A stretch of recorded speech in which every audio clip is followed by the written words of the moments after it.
চলেন আজকে আমি কি করলাম দেখবেন। আমাদের বাড়ির এখানে কয়দিন পর পরই সভা হয়, কয়দিন পর পরই হয় কি খালি মাইকের আওয়াজ হয়।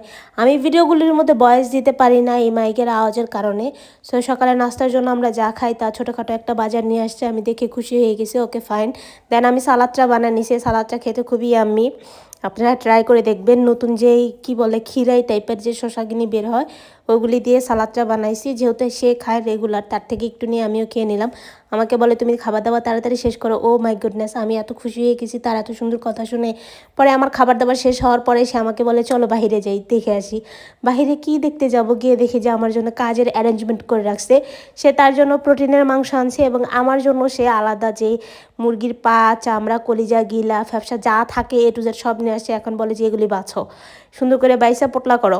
দেন আমি পোটলা করে দিলাম। সে বলে কি দেখি কত পোটলা করছো। সে দেখে সুন্দর করে মাপঝোপ করে সেগুলি আবার সুন্দর করে ফ্রিজে রেখে দিল। একটু কাজের হেল্প করছে, সে ফ্রিজে রাখছে, আর কোনো কাজই কিন্তু করে নাই সে। আমার কপালটাই খারাপ, ঢাকা থাকতে সব কাজ করে খাওয়াই, তার গ্রামে আসার পরে মনে হয় তার হাতের মধ্যে হাত করি পড়াইছি, কোনো কাজই আমাকে করে দেয় না। এখন হচ্ছে আমি তার জন্য প্রোটিনের মুরগি রানবো। মাঝে মাঝে মনে চায় না রান্না করতে, তেল ছাড়া তরকারি তো আমার ভালোই লাগে না। তারপরে সে খুব মজা করে আরাম আয়েশ করে খায়। ভাই ভালো কিছু দেখতে চাইলে অবশ্যই আমার ভিডিওর সাথে থাকতে হবে। এখানে হচ্ছে একজন ভালো সুস্থ মানুষের রান্না হচ্ছে, আর আমার মতো অসুস্থ মানুষ কী খায় সেটাও দেখাচ্ছি আপনাদেরকে। এখানে আমি তার প্রোটিনের মাংসগুলি দেখছেন কত সুন্দর, একটু হাড় নাইগা, একটু ফ্যাট নাইগা, সুন্দর করে পেঁপে দিয়ে তার জন্য ভুনা করে দেই প্রতিদিন। প্রতিদিন সকালে আমার এই একটা কাজ থাকবে আমার হাজব্যান্ডের জন্য, এই মুরগির মাংস রান্না করা। দেন হচ্ছে অস্বাস্থ্যকর খাবার দেখে নেন।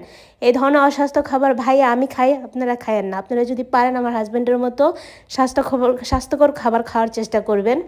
আমি মনে করলেন যে এখন না পারতে খাই, আমি ভবিষ্যতে হয়তো বা তার মতোই শুরু করব। এটা হচ্ছে তার মুরগির মাংস এবং এটা হচ্ছে আমার মুরগির মাংস। আজকের ভিডিওটা এতটুকুই। আল্লাহ হাফেজ।